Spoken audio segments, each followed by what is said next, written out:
100 Winters, Retracing the Great Race Against Death. Written by Jonathan Nathaniel Hayes, illustrated by Caleb Gingras. Chapter 12, Blood and Snow.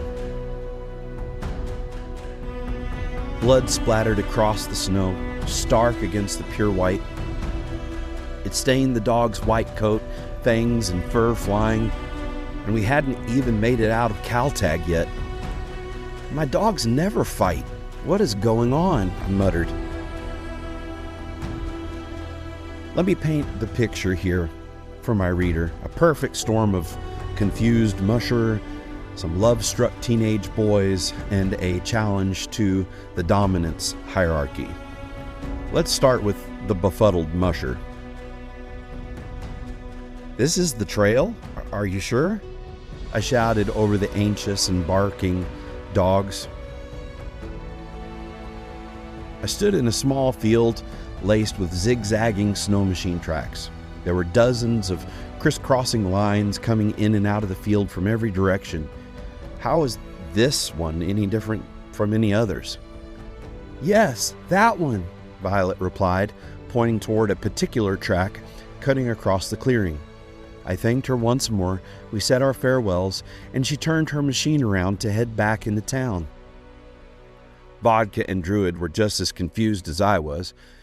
When Violet laid another set of tracks while circling out, my leaders interpreted her motion as the new direction to follow. Without hesitation, they turned and began leading the team back toward Caltag. "No, G! G over! No! G!" Sled dogs are always itching to run when they first are hitched, eager to go anywhere. But that morning, the confusion and delay set a stage for a full-blown dogfight. See, mushers must be decisive. Late commands cause problems. You have to watch heads and ears of your lead dogs. There's a split second when they're most receptive. When they lift their heads and perk up their ears, weighing which direction to go. That fleeting moment of indecision is your chance. Issue a command too late, and you're fighting against a decision already made. Like many problems with dogs, the issue often stems not from the animals, but from the handlers. Seplas, by nature, are social dogs, selectively bred for cooperation and team dynamics. Unlike other Arctic Spitz breeds, they never show aggressive toward humans and seldom toward each other. When spats break out, typically over food or a female in heat, it's usually more posturing than genuine malice. "Somebody hold me back." "No, seriously, I don't want to fight, so someone please hold me back."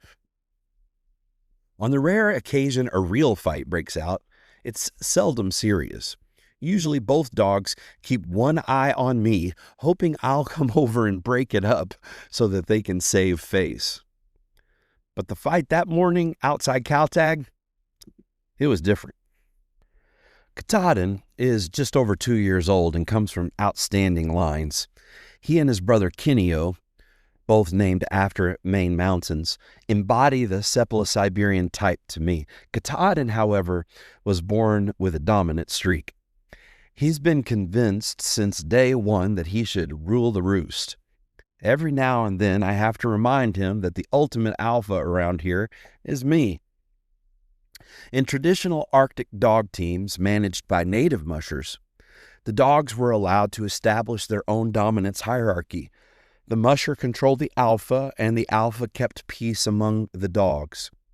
In our kennel, the canine alpha has been Olaf, a powerful wolf-gray dog with soulful brown eyes, strongly resembling Leonard Seppala's legendary dog Fritz. But Olaf was now retired and not part of this expedition. His son, Jester, however, was. Jester had grown into the tallest and longest dog in the kennel by the time he was a year old. He is as jovial as his name suggests. With his pure white coat, ice blue eyes, and floppy ears that never quite stood up, he was the class clown of the team. But now, at nearly 3 years old, something has shifted. The expedition was chiseling the puppy out of him and revealing a hardened trail veteran. And I hadn't noticed. In my mind, he was still the awkward adolescent. But the truth, he had become a hulking brute of a dog, strong, mature, and utterly sure of himself. His temperament hadn't turned aggressive, but he had adopted a new mentality. I won't start a fight, but I sure as hell will finish one. I had missed the fact that he was now the biggest, strongest dog in the kennel, a real stud. But he hadn't missed it. That morning, the guys helped me throw the dogs on the line to get me on the trail quickly. Pairing Katahdin and Jester side by side wasn't something I would have done, but ultimately it's my responsibility to check every hookup. Honestly, the good nature of my dogs, combined with the long days of travel, usually mellow them out, had me thinking it wouldn't much matter who ran next to who. The stage was set. Katahdin, young and picture-perfect with a piebald coat and a habit of growling at any male beside him. Jester, newly aware of his strength and no longer the goofy pup. A confused musher, a team zigzagging in hesitation, and some flirtatious bitches coming into heat nearby, their presence only riling the boys up more, and then chaos. Initially, I managed to stop the fight with some sharp commands from the sled. I saw blood on Jester's face, but focused on redirecting the leaders. My priority was to get the team moving. Another snow machine pulled up. It was Caleb, coming to see me off before joining the others on the drone search. That moment of pause was all Katahdin needed to regain his bluster, growling, hackles raised, 4 inches of fur standing upright to increase the appearance of his size. Well, Jester had had enough. He launched into Katahdin with his full weight, slamming him to the ground with jaws wide.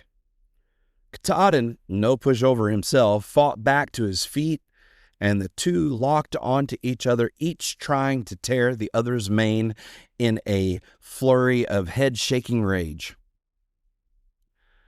To his credit, Caleb ran to intervene. Brave, yes, but fruitless. This wasn't the usual half-hearted fight. This was serious. Caleb wasn't part of their pack hierarchy. They didn't recognize his authority, but they weren't backing down. I called Caleb back to the sled. "Stand on the brake," I said, leaping from the sled. I threw off my mittens and ran forward, grabbing Katahdin's harness and flipping him on his side, pinning him to the snow with my body weight. I didn't punish Jester. He hadn't started the fight.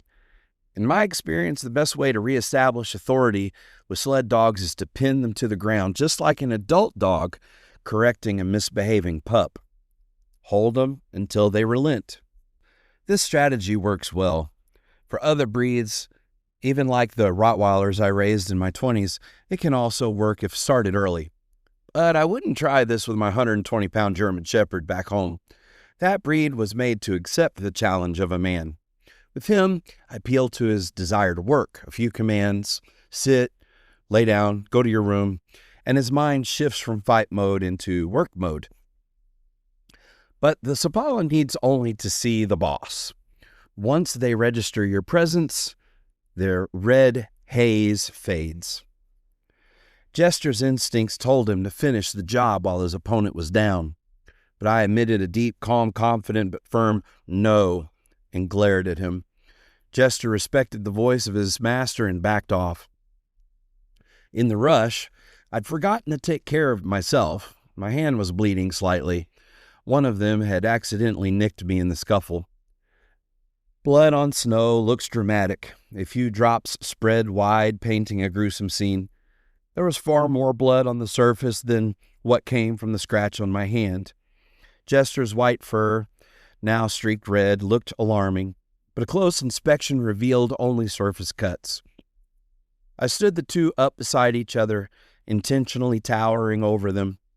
They exchanged quick sideways glances, but then refocused their gaze on me, their leader.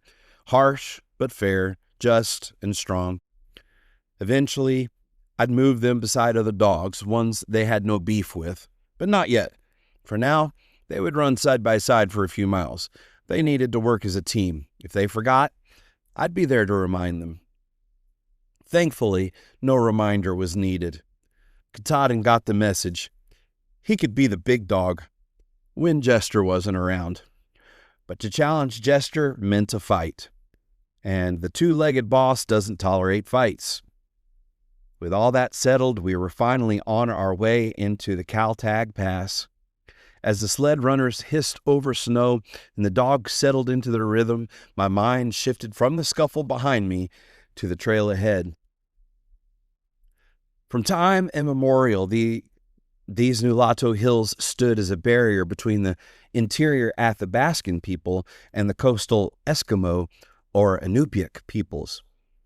Many North Americans wrongly believe that Eskimo is a derogatory term, and it is true that many Inuit of the Canadian Arctic consider it so.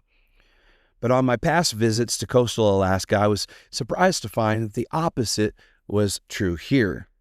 The coastal natives would be the first to tell you that they are Alaskan Eskimo.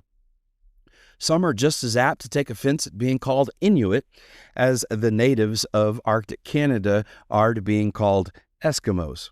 In fact, the coastal natives of Alaska are more closely related to their Yupik cousins in Siberia than they are to the Inuit of north-central Canada. The term Eskimo, therefore, is most commonly used by the parents and grandparents in the communities. It does seem to be falling into disuse amongst many of the young adults and children who've been trained by well-meaning school teachers, many of whom are white transplants, to think of the term as derogatory. In fact, I asked my Inupiaq friend in Unalakleet about this. I will quote his reply here to remove any question on the topic.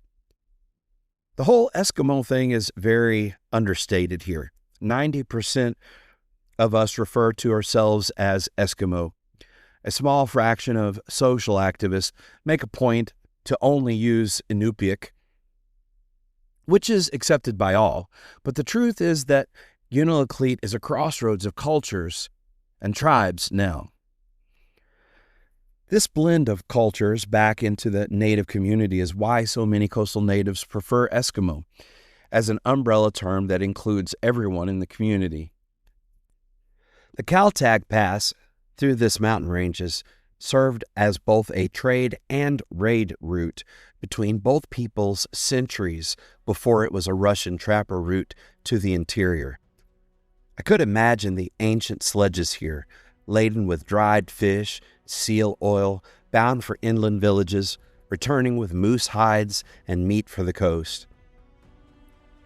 On this day, I was retracing the portion of the Serum Run relay originally run by another Athabascan native of mixed ancestry. Unlike the other half-white men of the original Serum Run, Jack Madros, or Jack Screw, as he was known, was half-black. As such, he was also the only African-American in the great race against death. Jack Screw's nickname came from his legendary strength.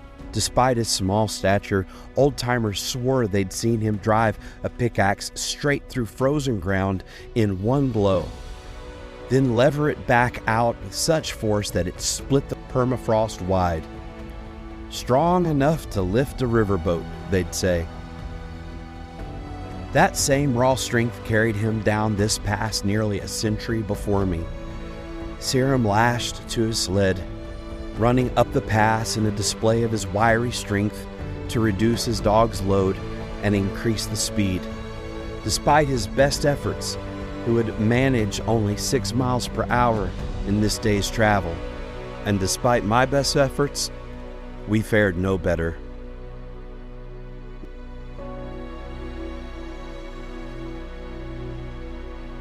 You've been listening to 100 Winters, Retracing the Great Race Against Death. Good news, the book is available in paperback, in hardcover, and on ebook at Amazon. You can also request an autographed copy by reaching out to us on social media or on our website, Mush Maine. Until next chapter, Godspeed and happy trails.